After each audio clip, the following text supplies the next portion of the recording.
All right, so I thought this was a pretty good little video that I thought that I'd put, and I'd draw a little bit of a comparison or give a example of something that I thought was pretty funny.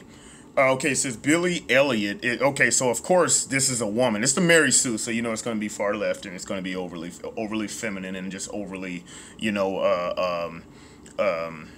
just overly feels, Billy Elliot is unfortunately still relevant in an overly toxic masculine society. Of course, this was written by a woman because, let's be honest, a lot of these hardcore feminists, they want to tell men that how men should be men.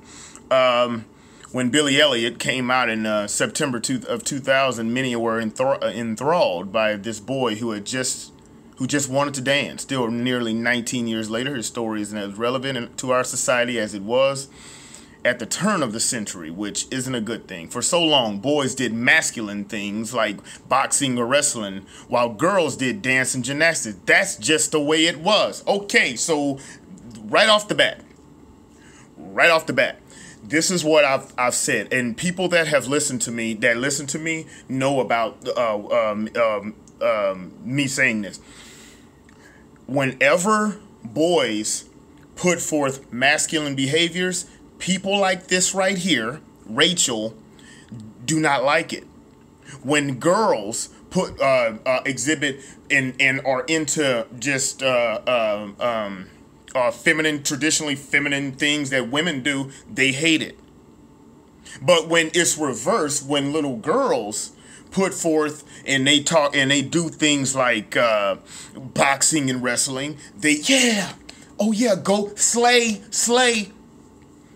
But when boys do things that are traditionally feminine, they love it.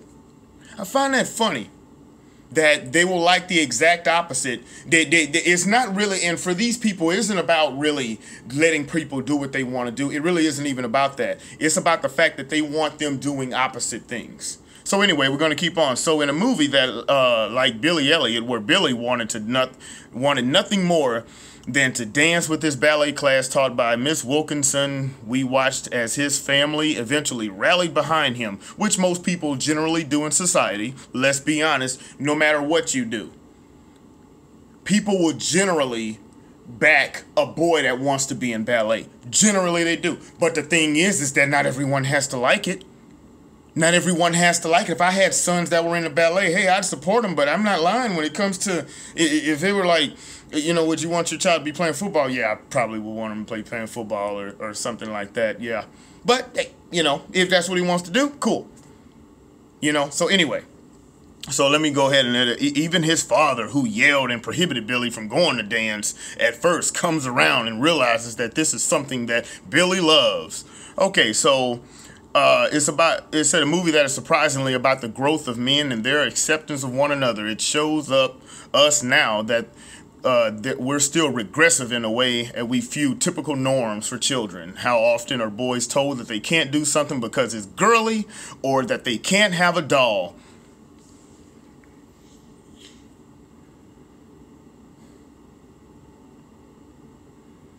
I'm so sick of these goddamn feminists. If I had a son that wanted a effing doll, no, you can't. A little girl doll, no. I don't give a damn. Give a damn what anyone thinks. No, you can't. Nope, you can't. See, but if it's a little girl that wants to play with G.I. Joes and wants to play and run around with and do traditionally masculine things, this person would cheer this thing on. But if it's a boy doing it, then it's toxic.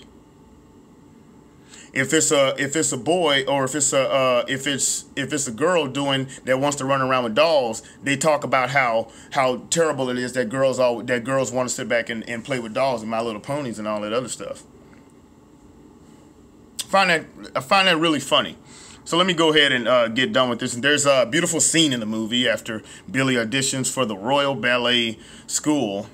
When one of the teachers of the council asked Billy what it feels like when he's dancing. And this, to me, is what truly matters, right? It's about what the kid feels, and that's fine.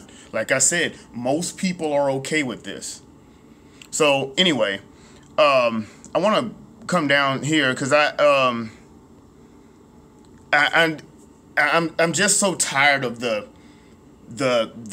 knock on masculinity, or also women trying to tell men that masculinity is toxic and how to be men. But then whenever a man talks about what a woman, then they call it mansplaining. You can't. I'm serious. I have my brother is in that old ADOS movement or whatever, and he talks about different things, and he said, you know what, I'm not even mad at women anymore.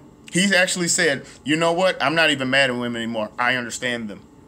And I was like, at first, I probably wasn't on board with that, which I'm not on board with the ADOS thing, but I wasn't on board with that. But you know what? I'm starting to get to the point that I understand. I get it. I get it. Who wouldn't get drunk with power when they're being given power the way that they are? Who wouldn't be drunk with it? You got to understand what these people are doing. When minority groups are shutting down, minority groups of any type are shutting down conversation and calling people racist, bigot, sexist, homophobe, Nazi, and then don't have to actually put any real thoughts or solutions to anything, then you get drunk. Absolute power corrupts absolutely, and I think that's how that goes. I'm starting to understand people like this, because to say something, to say crap, and just say and do and have such a stupid thought, and and they can't see it the other way. They can't see it the other way. They cannot see that they are literally not accepting it when it comes back to them. They are fine with that because they're drunk with power. Anyway, that's my thoughts on that. Comment, like, share, subscribe, and we'll see you on the next one. All right.